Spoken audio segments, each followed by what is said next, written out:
I was diagnosed with ADHD as an adult. Some are diagnosed as children, but for everyone, it's a different process, as well as the fact that pre-existing conditions can also influence how that diagnosis is going to work and the proper steps to get the right treatment and care. In this episode, I'm joined by Amanda Brock. Amanda was diagnosed 11 months ago and has an interesting story to tell, one that spans a career full of action, activity, entrepreneurship, being a lawyer, and also facing the challenge based on gender regarding an ADHD diagnosis, as well as some other things that she'll be mentioning in our conversation. Let's check it out.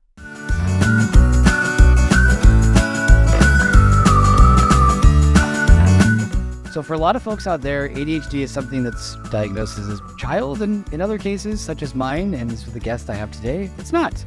Amanda, you are the CEO of Open UK. You do lots of things, and you've been going through a diagnosis process that started not that long ago. How did that whole process start?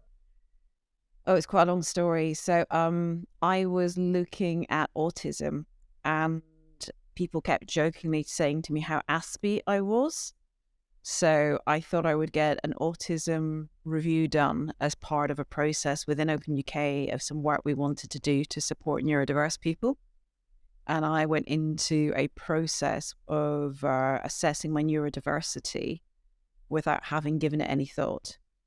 So about 2.5 years ago, I had an autism and ASD diagnosis, and I was just furious when I got it. Didn't deal with it for a good 6 months, wouldn't look at it. I hadn't considered that I would have an emotional reaction.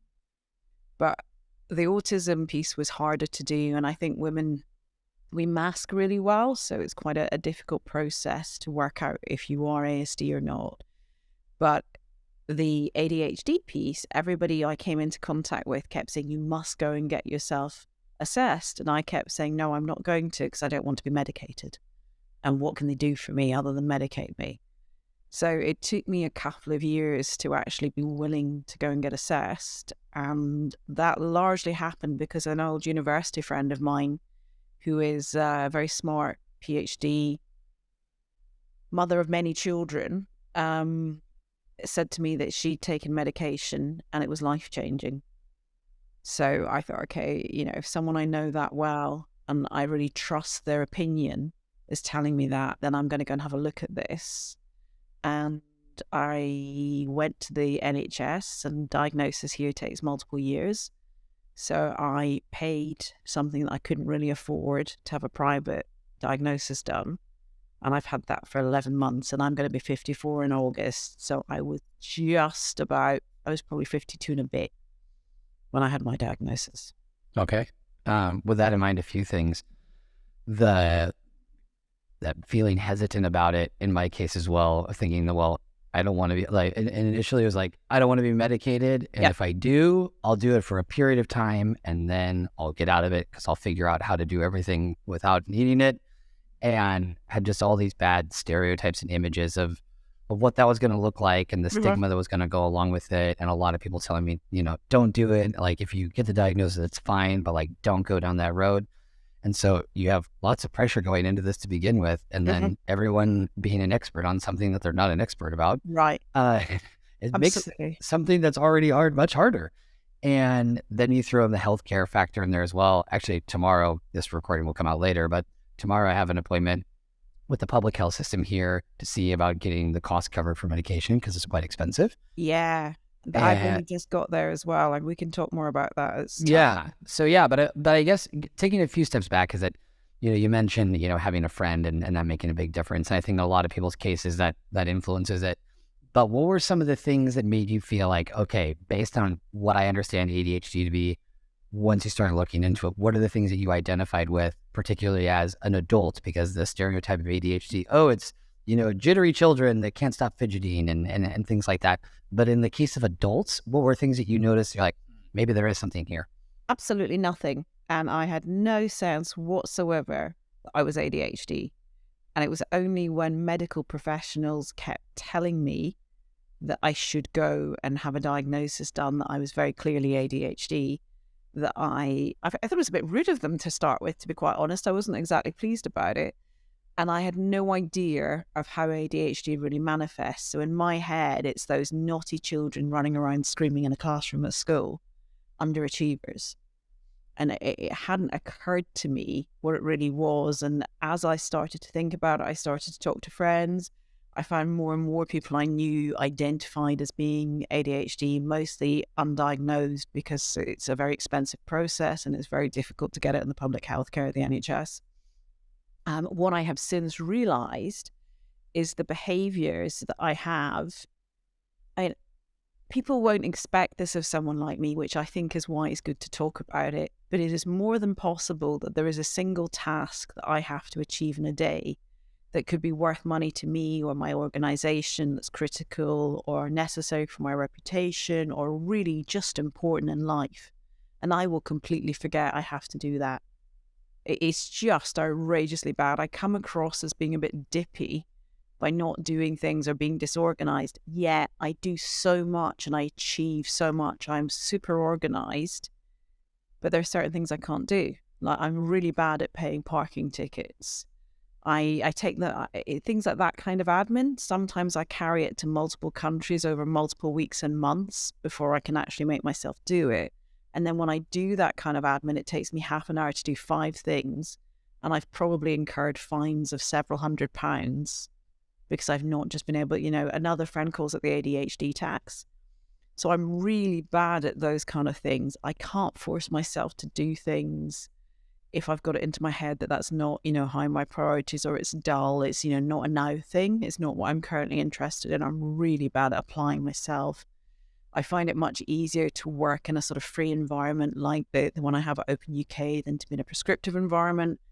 I was a lawyer for 25 years. I've had a couple of bosses punish me by making me be desk-based, knowing that I can't do that. I can't sit in one place for a whole day.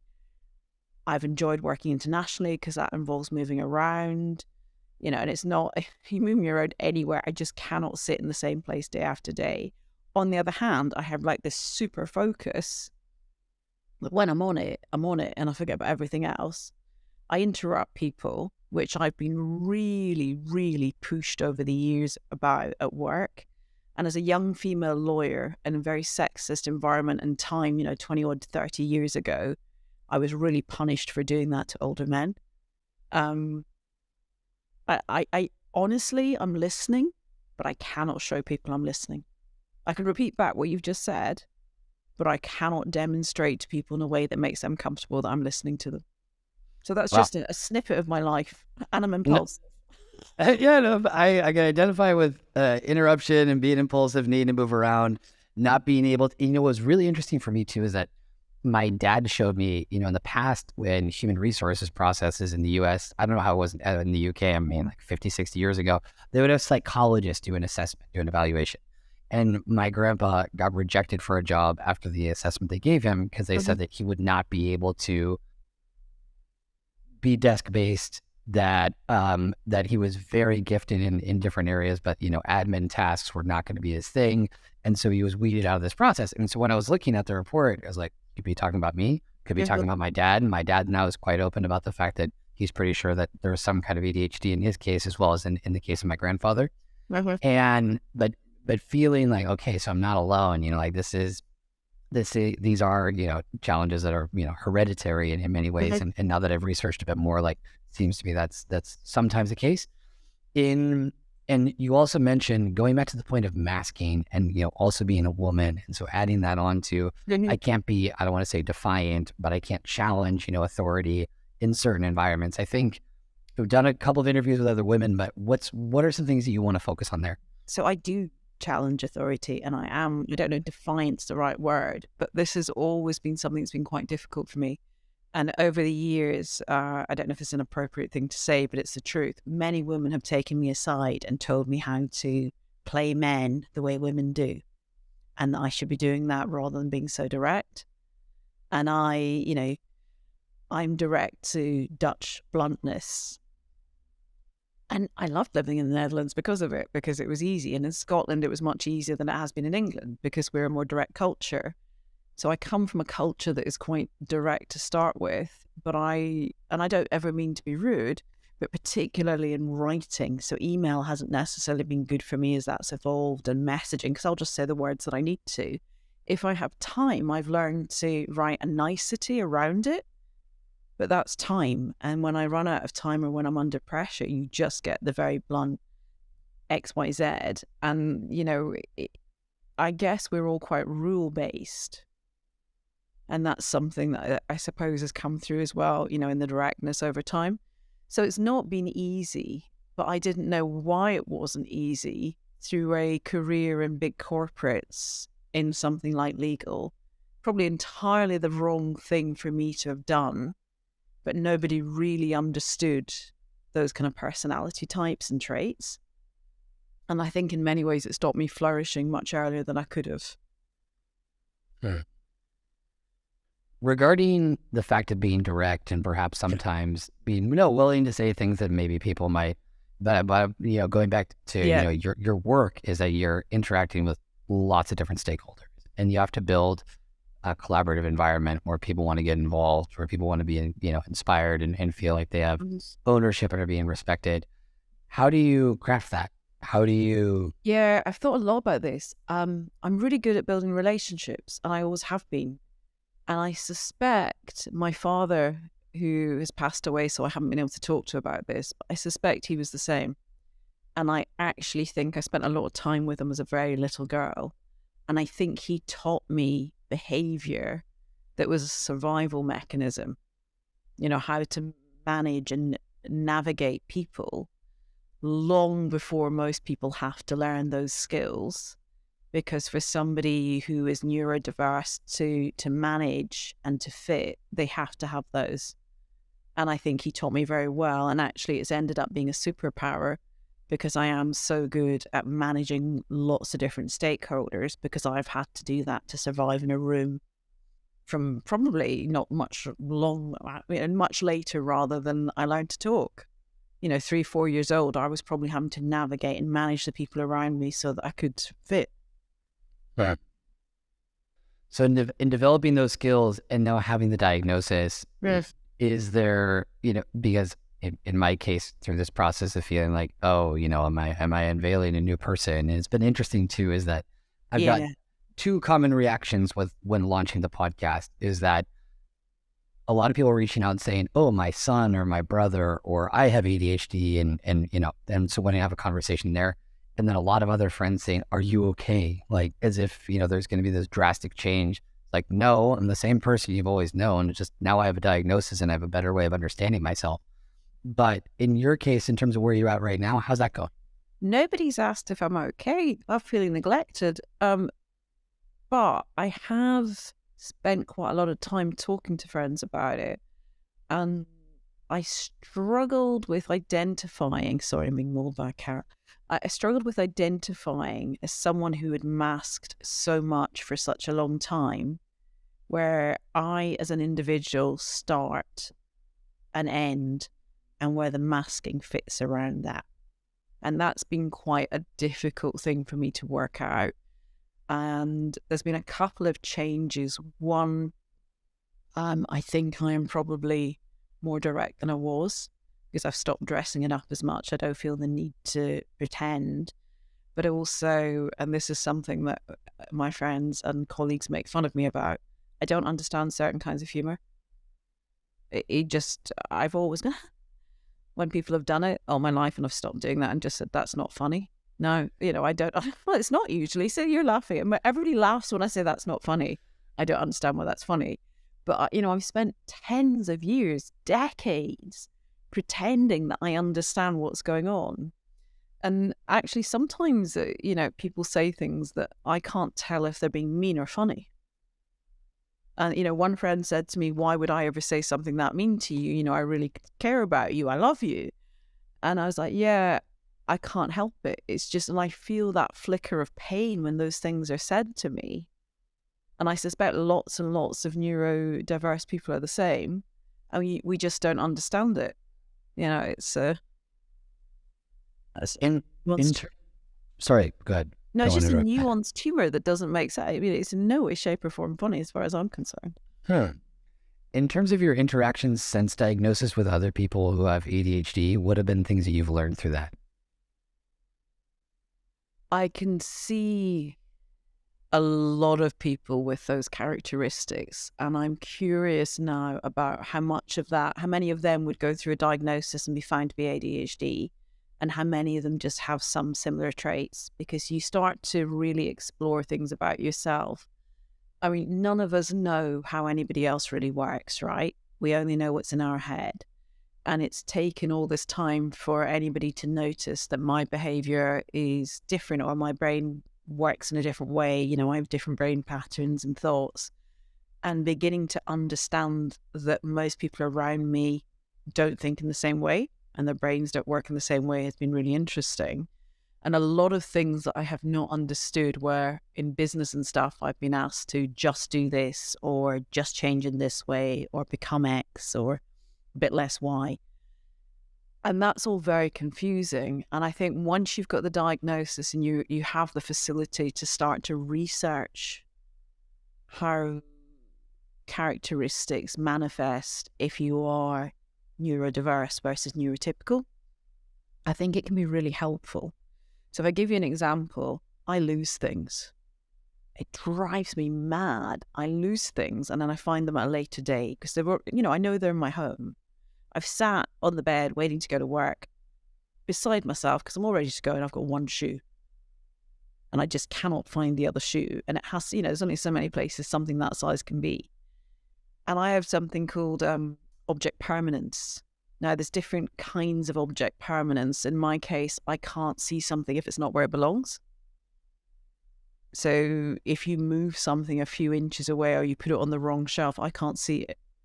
So it's not that I'm being lazy, and I sometimes go in circles for hours looking for things. And those kind of little things, you don't know those. The reactions that you have to different situations or people have to you, those are things that unless somebody provides you with data on it or talks to you about it, you never know that that's because you're a little bit different from the people around you. Sure. With that in mind, and with some of the characteristics you mentioned previously, to what extent, and everybody decides how they want to do this, when you're working with someone, when you're getting involved in a new project, is it something that you bring it up when you feel like it's necessary? You don't bring it up at all? How do you approach that? So again, with the risk of oversharing, I'm divorced. And when you get divorced, for a while after that, you tell everybody all the time until you get over it. And then a day comes where you don't feel the need to tell people that quite quickly. And I think it's similar. For quite a while, I found myself telling everybody that I was neurodiverse. And I just felt the need to share that and explain myself. And then I think you get to a point where you pick and choose, or one picks and choose when to mention it. I find it a little bit frustrating at the moment that so many people are having to wait for diagnosis, because I see people taking the label who I don't know whether they are ADHD or ASD or anything else, but who use it as an excuse for bad behavior. And that's really not acceptable. There's a difference between being neurodiverse and behaving badly. So, there's a bit of me wants to own it, to say to people that this isn't what it's about. Whether it's talking to somebody who's also neurodiverse or neurotypical, it feels important that others understand that you can achieve and you can do well and be a valued member of our society, despite the fact that you're a bit different perhaps from the mainstream. Yeah, I think it's totally fair. And what I always come back to is like, if I bring it up, I'm not asking for, a blank check or a red carpet or that. Once again, bad behavior is bad behavior. And yeah, exactly. I make an effort to be very transparent about my mistakes, say, I did this wrong. I do lots of things wrong every day. And it's no big deal in comparison. And also because of being a freelancer, working with, clients, it's not to say I have ADHD, just say like, this is the way that works best for me in order to complete projects, and anticipating different elements, in my case, of the passion of starting something new, the difficulty of sustaining it and getting to execution, like those, because those things can be... Getting to execution, complete or finisher, not our strength, right? No. It's when you realize, and this is one of the things that I got pushback on, because I'm perceived as delivering a lot. And people will say to me, your output is so high, but can you imagine how much I start? And it's that exactly what you're talking about, that enthusiasm and that this is the thing. And then I might even completely forget about it. But often things come back over time and then they get finished. It's true. You know, I think with that too, with strengths finding is like having the luxury of being able to build teams and decide who I want to work with, of knowing, and those people know very well that I have ADHD, so because yeah, it's important that they do, yeah, and finding complementary strengths and, you know, people that are very good at that admin follow-up stuff that's going to be difficult for me. But unfortunately, there are lots of people who have ADHD that don't have the luxury of having access to those. exactly. And I really feel for them because it's tough, whether it's, you know, body doubling by doing tasks, you know, just knowing that, okay, someone's going to be not monitoring me or with a camera on me, but saying like, okay, this 30 minutes, and then we'll check and say, did you get all the things done that you know that you don't want to do, but you need to get them done because they're business related? And going back to your point about, you know, parking tickets, I've had so many situations like that of just dragging out the smallest possible thing that then becomes much, much bigger and much more difficult to deal with. And then it just creates dread. And I'll have to do a special episode just on all of those horrible things and how they're renewing passports and paying taxes. And anyway, lots and lots of things in that category, all of which were totally avoidable. But yeah, it's for other people to understand that it's possible to be a smart, switched on person doing a brilliant job at lots of things, and yet to have forgotten yet again to have found the inland revenue before your fine increases. Yep. You know, for anybody else, it would be the first thing they would do in the morning, and it might be the first thing you think about when you read your list or wake up, but you can easily get through the day and be totally distracted. And I think it's really common also for people like us to have been super hardworking, because at least for me, you know, as a lawyer, I used to end up in meetings and talking to people all day and totally distracted by everybody around me, and then have to sit quietly on my own once they'd all left, do my contracts. So I would end up there really late at night, still trying to apply myself. But it didn't mean that in my distracted state in the day, I wasn't doing work. I still was. It was just different kinds of things that involved other people. yeah. And no, I think there's a lot to be said for that. And I think oftentimes the way society is set up, and also in some cases with folks who have ADHD, of being very self-critical, and that's been my case as well too. And outwardly it might seem like, oh, very confident, self-esteem, all those things. Like, no, actually that's masking at its finest. It's not to say that I'm uncomfortable in every social environment that I like doing a lot of things that I do, but it might give off the vibe that it's just always fun and that everything's always great. It's like, oh, don't worry, internally, you know, for the smallest mistake, I'll be very, very hard on myself. And that's really tiring and it's really taxing. And it's something that I think a lot of people don't see. And it's from the conversations that I've had, it seems to be somewhat characteristic, as well as the fact that, you know, a topic that comes up a lot is about people's performance in school. And school was something for me all the way through university that I didn't have much trouble with. Mm-hmm. But for other people, even though they've started companies or they're doing amazing things now, they had a horrible time in school for different reasons. Yeah. And felt like they were being, you know, called stupid or, you know, weeded out. And so, like I said, for everyone's experience, it works differently. One thing that's come up with this too is that it's said or mentioned that there's a fair amount of crossover between entrepreneurs and having ADHD. Is that something, like I said, I don't have any, you know, hard evidence about this, but is that something that surprises you, or that No, not in the least. Yeah. Years and years ago, probably around 2000, I worked for a company called Dixon's, a high street retailer in the UK, and I'd worked on building an ISP, and then I was working via the head office on an international team. And I was put in a fast track executive development program where they did a test, and it's the only time I've ever seen this test used, and it's called the Kirkton Adapter Innovator Test. And it goes between 95 and 135, if I remember rightly. And they create your score based on three people's scores, three sets of criteria, three different scores. And one of those is your natural score, and the other two are learned behavior, and they adjust your final score from it. And I was called out because my score was so high, almost off. I think it was like 132. I was almost off the scale. And the adapters are people who follow rules, and the creators are people who constantly come up with new things. It's not creative in the way that you would think about painting or something. And I'm a creator. And they took me aside. They took some people who were really rule-bound aside, and they explained to us that if you're 10 points apart on this scale from people, it's hard to communicate with them. And 95 is the low end. You know, there's the sort of mean point of the population, and clearly I was 20, 30 points away from that mean point. And one of the things that came out of that for me was learning how to communicate to people. So instead of telling them the answer is 42, explaining that it's 6 times 7 and what 6 and 7 mean and why you get to 42. But they explained also that people like Richard Dyson and Margaret Thatcher, who, you know, were relevant characters at that time, they think in the same way as that super creator. And the super creators are constantly coming up with new ideas and pumping ideas out. Now, of those million ideas, most of them are absolute bullshit. There's one or two that could be your moment of brilliance if you get to implement it. And for me, a job like Open UK gives me a lot of creativity, which I know you've picked up on, where I can do things that other people might not think of, just because that's how my brain keeps working. And I think there's elements of entrepreneurship you can teach people, but I think true entrepreneurs who can't help but be it think that way. And they're just always seeing opportunity and things that can come out. Most of it's rubbish. Most of it will never happen. But they're just constantly generating those thoughts and ideas and, seeing things and bringing connections together. Yeah. And like you said, is that if you don't try it, well, there's no way of knowing it's going to work or not. And most things are not going to work.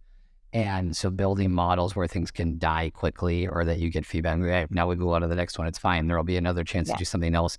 And then also building connections and being able, one of my favorite things to do professionally is when you realize that two people should know each other and making those intros, because they're like, this is how things happen. This person and this person have so much that they can do together. If they only get in the same room or in the same call, it's guaranteed that things are going to happen. And so it's almost feeling like you get to design moments and things that will have an impact, and it's really rewarding. So yeah, but like I said, with the entrepreneurship thing, it's something that I've, not in every case, of course, there are tons of entrepreneurs that don't have ADHD. I mean, it's totally fine.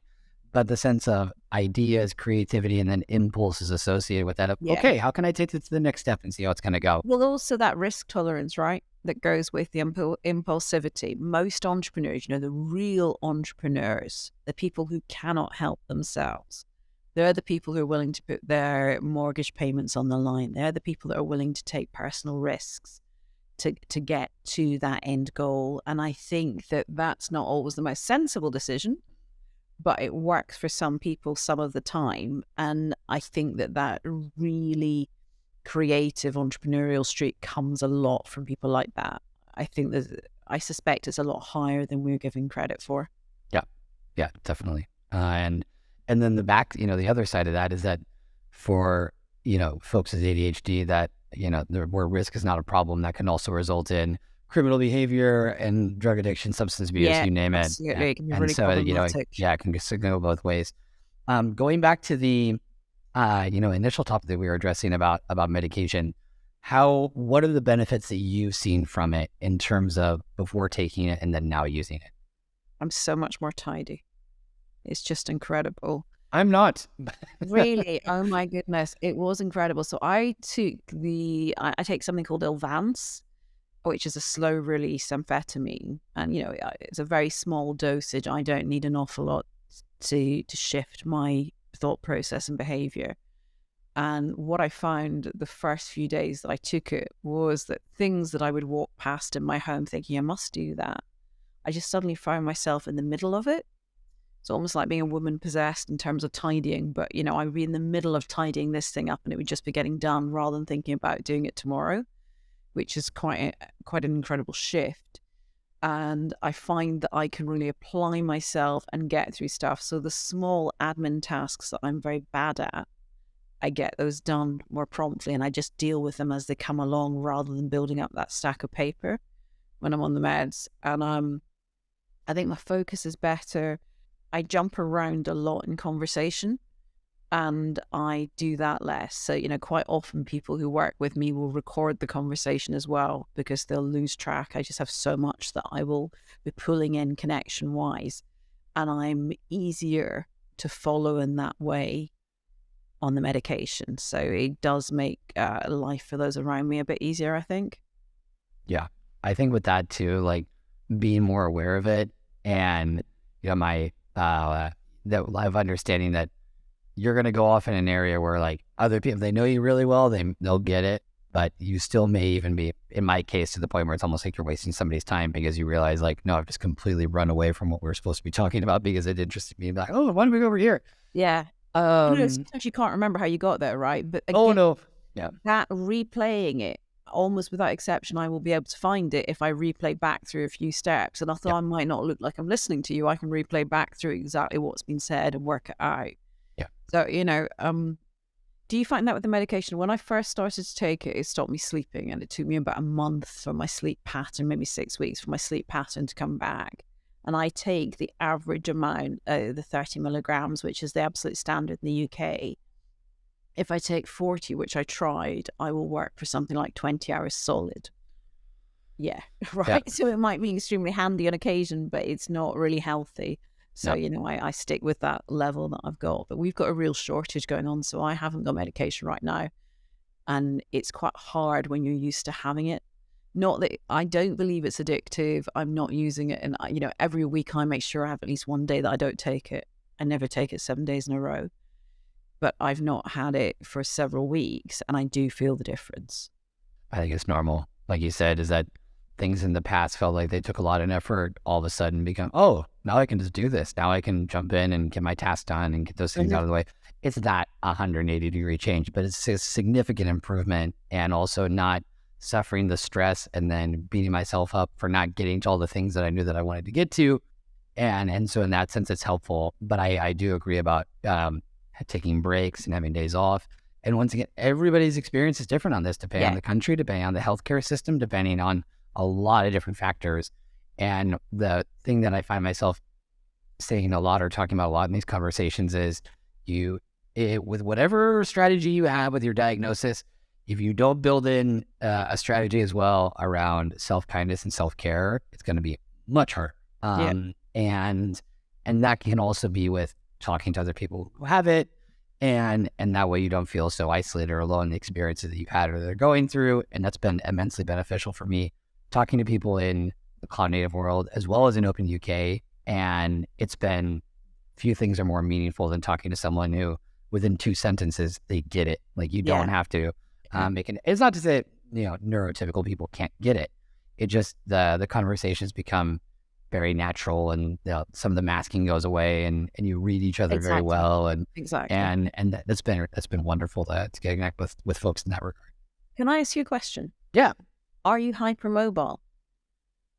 It mean that like I can't sit down for long periods of time? No. Do you hyperextend would be another term for it, but hypermobility is the correct term. So people used to refer to double jointed years ago. I think that's a good question. Maybe. They're correlated. I was speaking to an osteo this morning about it, and he's working on a research paper correlating hypermobility with ADHD or ADD. And everything bends the way it shouldn't.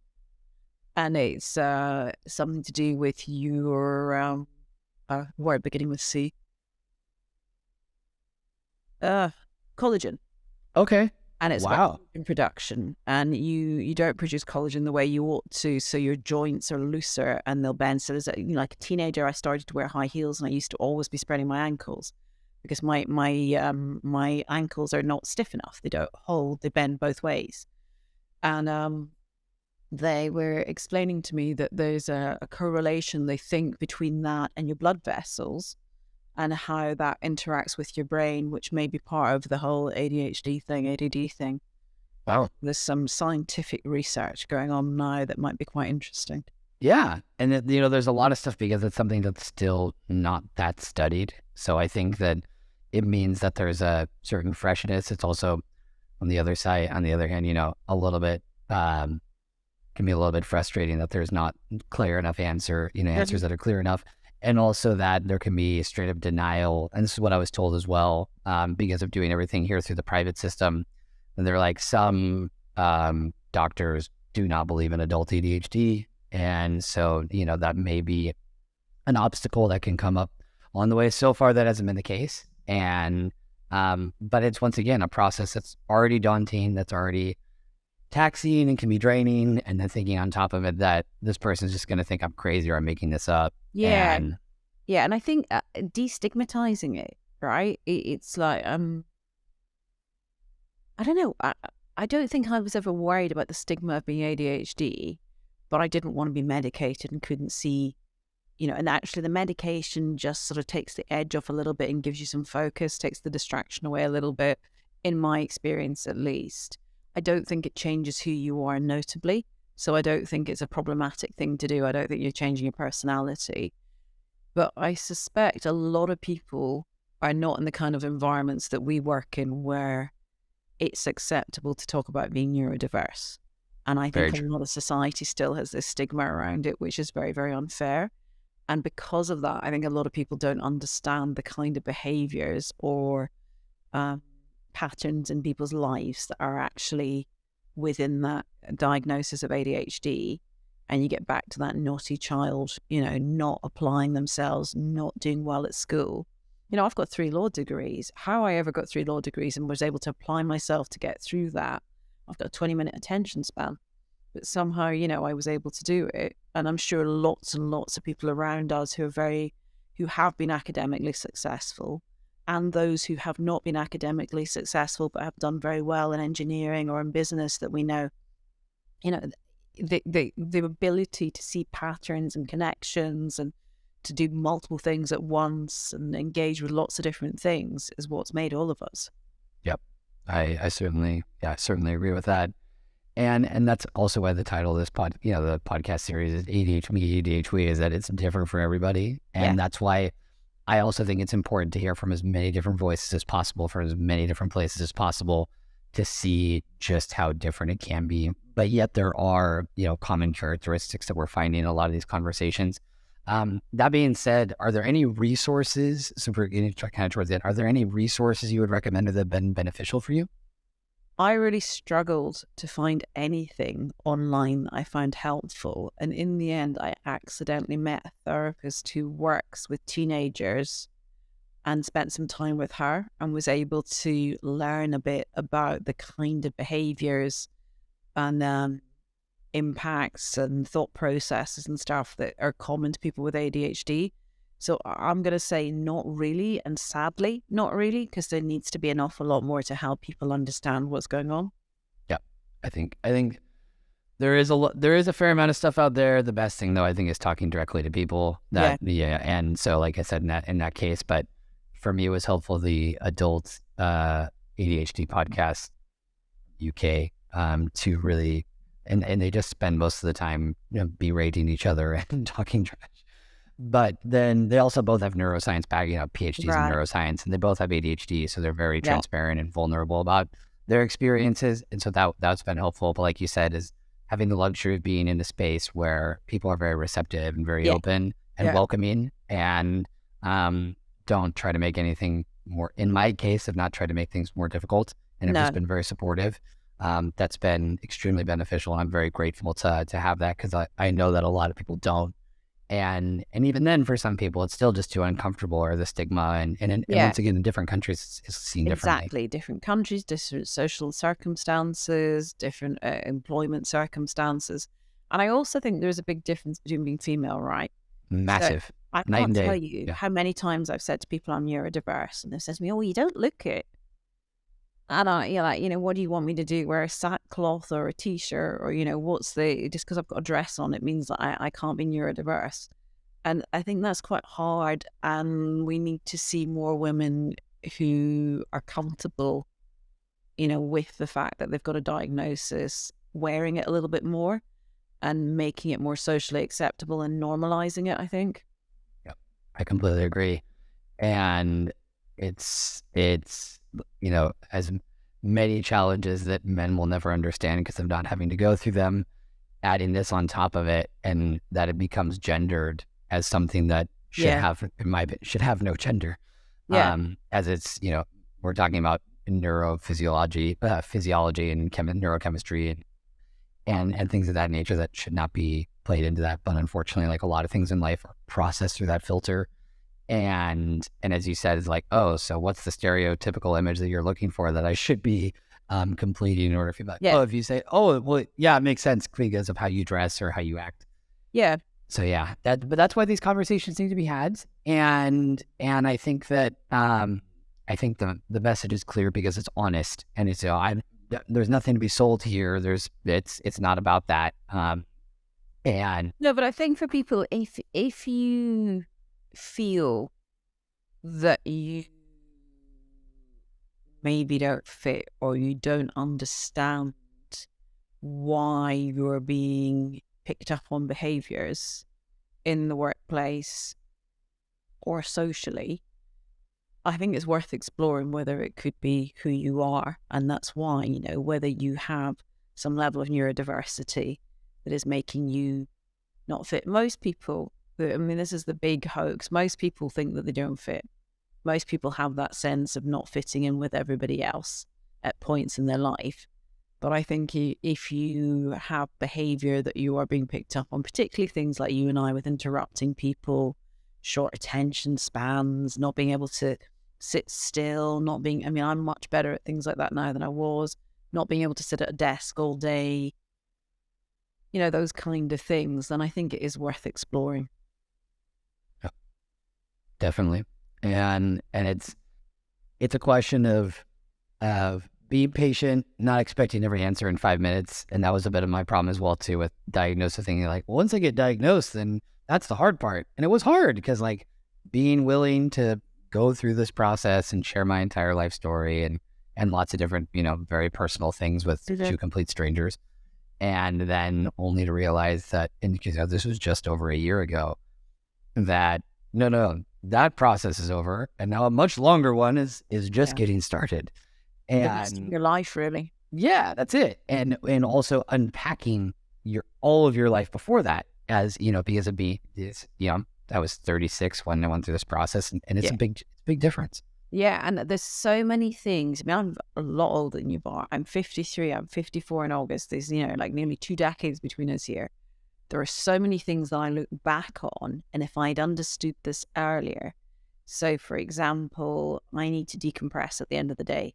If I've been with lots of people, if I've been doing that, I'm very extrovert, so people don't see this in me. But I then need to be on my own at the end of it just to let everything unwind and my brain to filter through. And I can't go straight to sleep. So things like that have caused me problems in relationships, which I haven't understood. And I wouldn't have had a clue that those are, classic characteristics of being neurodiverse or ADHD and needing, time to unwind and deal with everything. Yeah.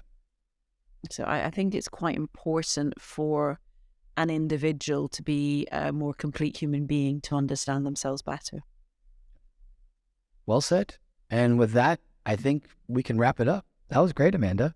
Thank you. Anything you want to add to finish? Anything you got going on? A lot of things going on, I'm sure. A million things going on, Bart. You know me, I'm always... I know, we need another 4 hours to get through the first 10. I think that it makes me happy because of, how my mind works to have all these different things to be working on. And people comment on it a lot that how can you do so many different things? But it allows me to use different parts of my skill set and personality, doing all those different things. And I absolutely love it. I love the freedom to do that. Wouldn't suit everybody, but everybody doesn't have to do it. That's it. Yeah, that's it. Perfect. Well, that being said, thank you very much for joining the podcast, and look forward to seeing you soon in KoopCon.